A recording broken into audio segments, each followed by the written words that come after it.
मित्रांनो, ठरलं तर मग या मालिकेच्या आजच्या भागामध्ये सायली आता घरी येते तेव्हा कुसुम तिला विचारते, काय गं तुला भेटला का अर्जुन?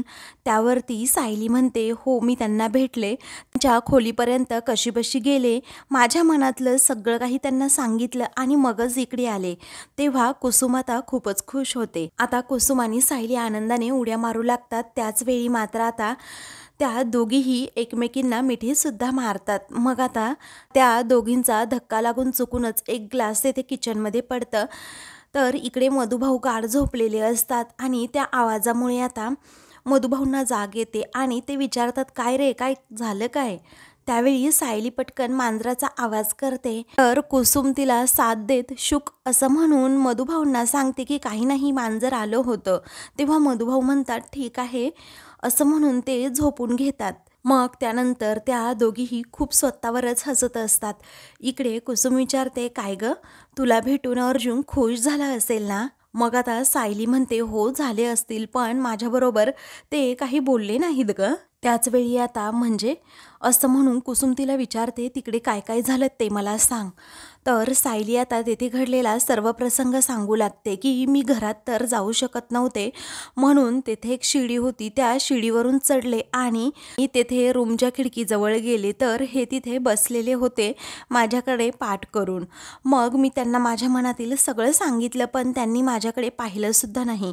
काही वेळानंतर माझं सांगून झाल्यावर प्रिया तेथे आली आणि तिने ती शिडी जोरात हलवली आणि मला खाली पाडलं. तेव्हा आता हे ऐकून इकडे कुसुमला खूप मोठा धक्का बसतो की प्रियाने एवढं मोठं कृत्य केलं आणि त्यानंतर मला धमकवलं सुद्धा की मी तुला सांगितलंय ना, तुझा आणि अर्जुनचा तसा काही संबंध सुद्धा नाहीये. त्यावेळी रागातच आता कुसुम म्हणते की ही प्रिया आहे ना, तिला जिथे नाही तिथे नेहमी आडवंच यायचं असतं, अगदी हात धुवूनच मागे लागली आहे तुझ्या.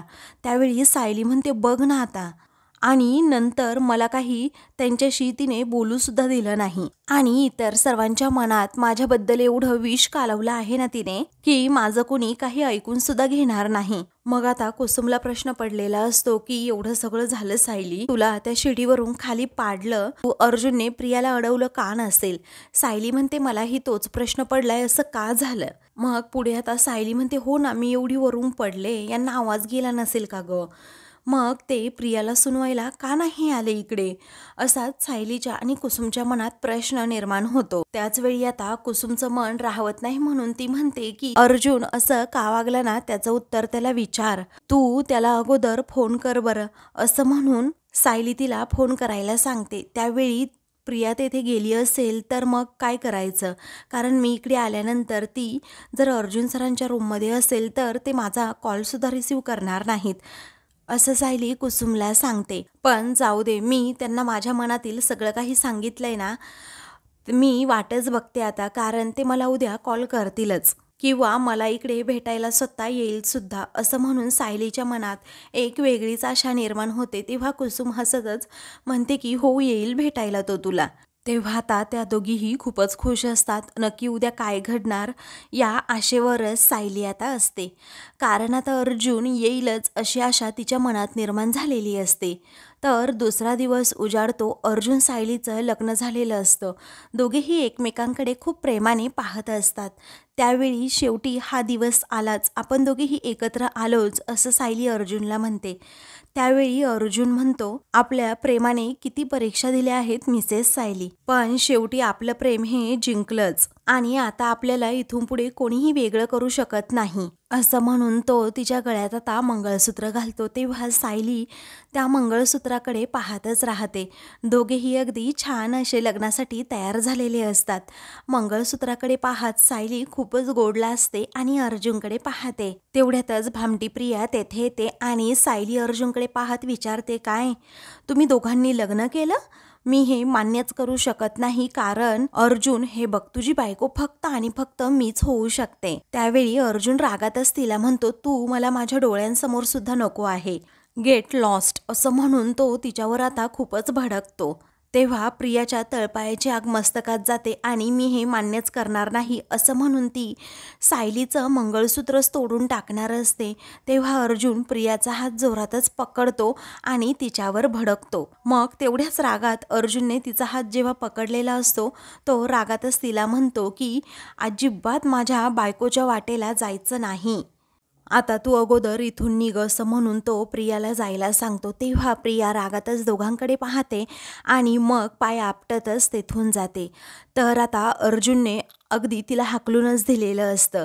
त्यावेळी आता तो लगेच सायलीला म्हणतो, चला मिसेस सायली, मम्मा, डॅड, पूर्ण आजी, आता आपण सगळ्यांचे आशीर्वाद घेऊयात. तेव्हा सायली हो असं म्हणते.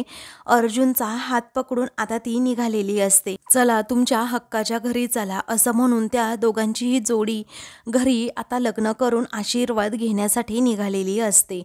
पण आता अर्जुनचं हे सगळं स्वप्न असतं. अर्जुन आता जसा खुर्चीवर बसलेला असतो ना तसाच तो अगदी तेथेच झोपून गेलेला असतो आणि असा बरळत असतो. मग तो आता सारखा म्हणत असतो की आपल्या घरी चला मिसेस सायली. इकडे घरातील सर्वजण नाश्ता करत असतात. त्याच वेळी आता अश्विन म्हणतो, आज नाश्ता खरंच खूप छान झालाय तन्वी, तू तुझ्या हातांनी बनवलाय का? मग आता ती म्हणते, नाही विमलताईंनीच बनवलाय, परंतु मीच त्यांना म्हटलं की मी सर्व करते म्हणून. त्यावेळी आता ठीक आहे असं अश्विन म्हणतो. मग त्यानंतर अर्जुन अजून उठला नाही का असं कल्पना विचारते. तेव्हा अर्जुन उठला असेल तर मी त्याला कॉफी देऊन येऊ का असं आता प्रिया म्हणते. मग त्यानंतर पूर्ण आजी म्हणतात, नको विमल, एक काम कर, जा बरं तू अर्जुनसाठी कॉफी घेऊन जा. मग कल्पना म्हणते, त्याला सांग आवरल्यानंतर लगेच खालती म्हणून.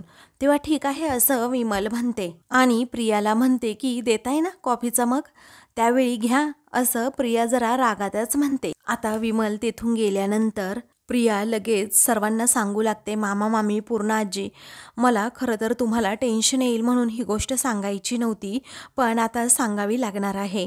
तेव्हा काय झालं असं कल्पना विचारते.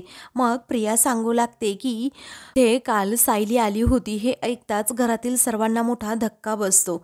मग आता ती म्हणते, हो खरंच आली होती सायली इथे.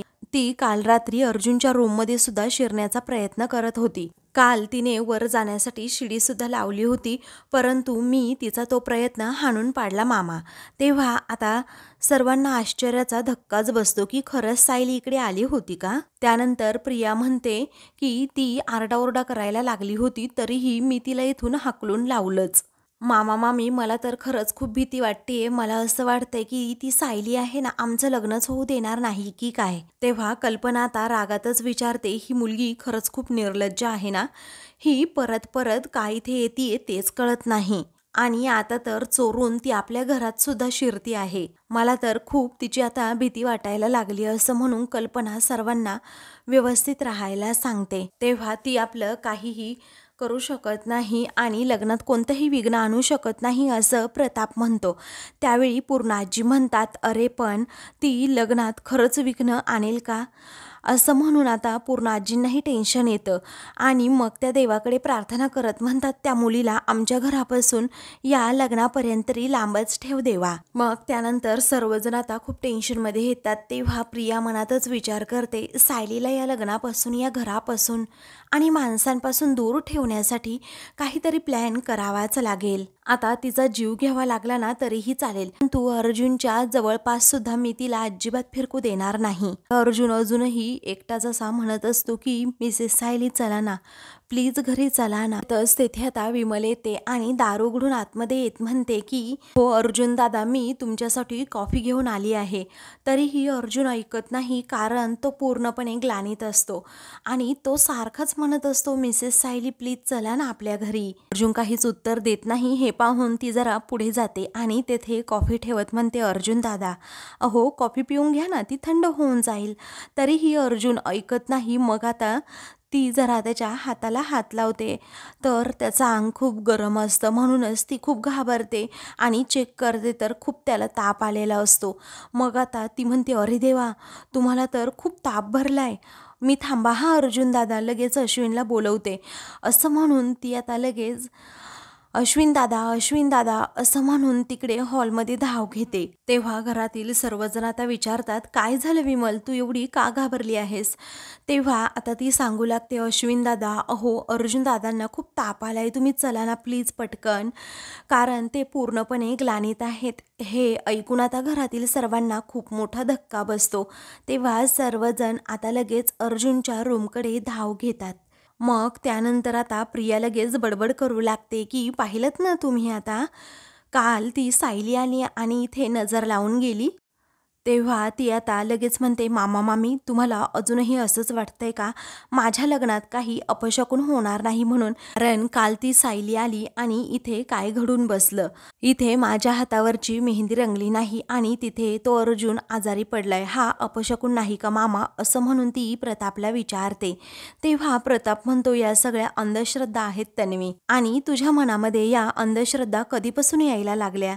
आता हे बघ, शकून अपशकून हे काहीही नसतं. त्याच वेळी आता ती म्हणते, मलाही असंच वाटायचं मामा. अहो माझं अर्जुनवर खूप प्रेम आहे. त्या दृष्ट मुलीमुळे त्याला जर काही झालं ना तर मी अजिबात तिला सोडणार नाही. तेव्हा आता पूर्णाजी विश्वासाने म्हणतात, अर्जुनला काहीही होणार नाही. मग प्रिया आता म्हणते, पण त्याला ताप तर आला ना ग, प्लीज मामा मामी तुम्ही एक काम करा, तुम्ही वर जा, मी थोड्या वेळात येते, पण माझ्या डोळ्यातील पाणी त्याला दिसता कामा नये. असं म्हणून ती लगेच तेथून जाते. आता प्रिया खरंच खूप नाटकं करत असते, परंतु घरात कुणाला हे समजत नसतं. सर्वांना असंच वाटत असतं की अर्जुनवर ही खरंच खूप प्रेम करतीये.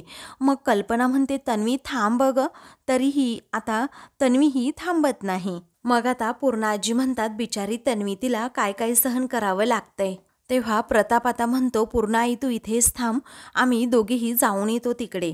तेव्हा मला सांगा रे काय झालंय ते, असं म्हणून पूर्णाजी या दोघांनाही जायला सांगतात. आता ते दोघेही लगेच अर्जुनकडे जातात. तर इकडे सायली आता चुडा भरण्याच्या तयारीत असते. तेव्हा कुसुम आता तेथे येते आणि विचारते, सायली घ्यायचा का ग चुडा भरून?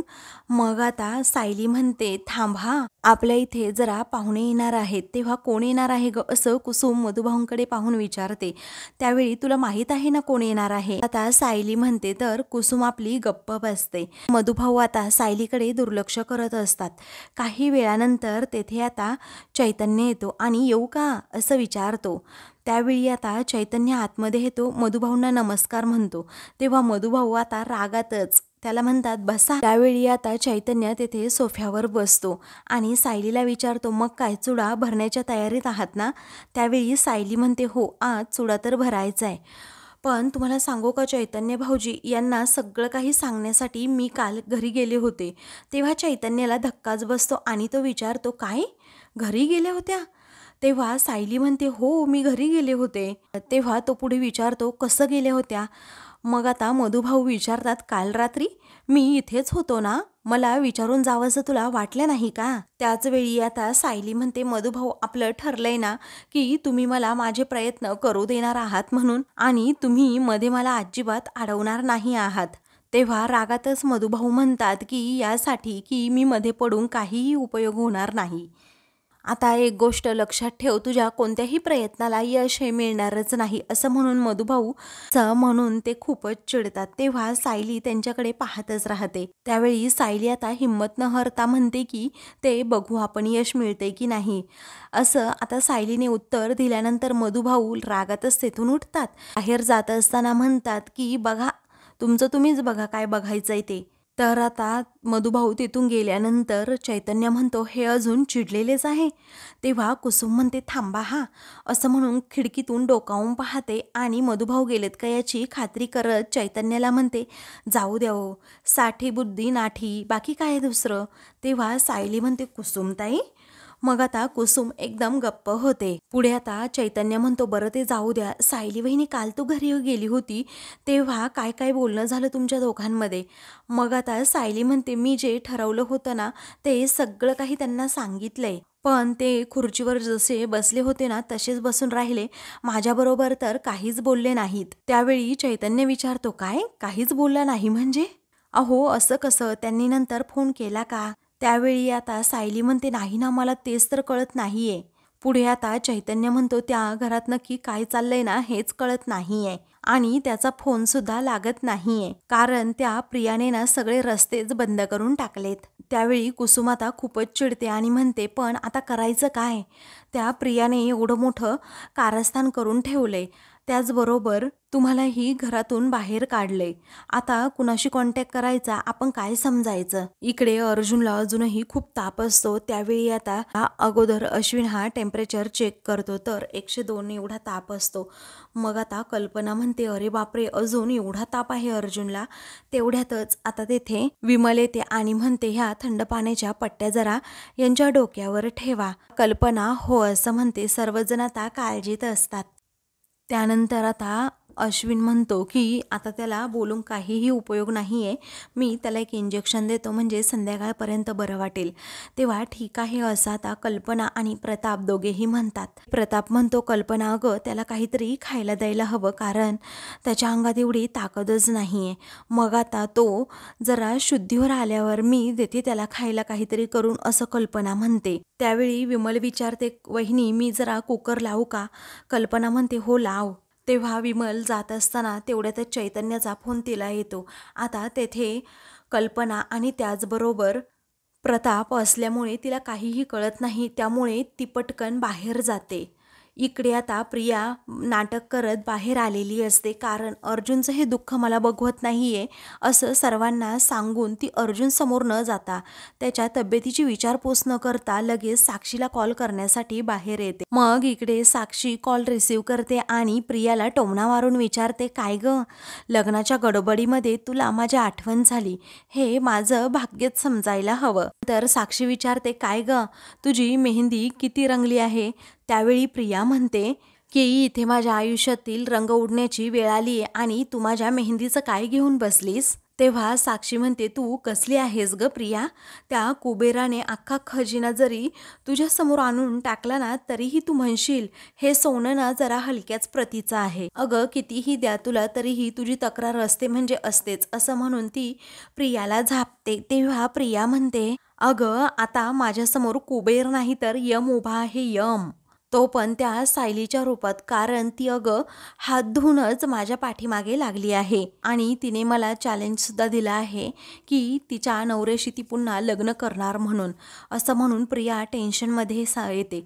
त्यावेळी साक्षी म्हणते, प्रिया असं होता अजिबात कामा नाही. अगं हा दिवस बघण्यासाठी मी आणि अण्णांनी खूप मोठ्या मोठ्या रिस्क घेतल्या आहेत आणि तुला खूप मदत केली आहे. त्याचवेळी आता प्रिया रागात म्हणते, रिस्क तुम्ही नाही तर मी घेतली आहे, कारण इथे मी सगळं काही फेस करतीये, तुम्ही तिथे तंबूमध्ये बसून फक्त ऑर्डर सोडताय, समजलं? तेव्हा साक्षी म्हणते, हो बरोबर आहे. अगं जे काही यश मिळतं ना ते फक्त तुझ्यामुळेच मिळतं, हो की नाही? आता एक काम कर, तुलाच काय करायचं असेल ते करू शकतेस. आता मी फोन ठेवते असं म्हणून साक्षी फोन ठेवणार असते, तर प्रिया म्हणते, अगं थांब थांब, तू एवढी चिडतीयस का साक्षी? कारण मी तुमच्या मदतीशिवाय काही करू शकणार आहे का? त्याचवेळी आता साक्षी विचारते, काय करायचंय ना तेवढं सांग आता तू. मग आता प्रिया म्हणते की मी तुला कॉल का केला असेल साक्षी? अगं काय वाटेल ते कर, परंतु त्या सायलीचा अगोदर बंदोबस्त कर. तू तिला मारून टाक, तिला किडनॅप कर किंवा तिला बांधून ठेव, पण कर बाई काहीतरी. तिच्या बाबतीत काही पण करू शकते, मी तुला परमिशन दिली आहे. अर्जुनपर्यंत आणि माझ्या लग्नाच्या कोणत्याही विधीपर्यंत पोहोचली नाही पाहिजे, ही जबाबदारी फक्त आणि फक्त तुझी. त्याचवेळी साक्षी म्हणते, तुझं काम झालं म्हणून समज, आता तू कोणतीही काळजी न करता फक्त आणि फक्त तुझं लग्न एन्जॉय कर, असं सांगून आता ती फोन ठेवते. तर प्रिया आता खूपच खुश होते. सायली नावाचं वादळ आता माझ्या आयुष्यातून जाणार या विचाराने ती खूपच खुश होते. तर दुसरीकडे आता चैतन्य म्हणतो, काहीही करून त्या घरात नक्की काय चाललंय ना ते आपल्याला कळायलाच हवं.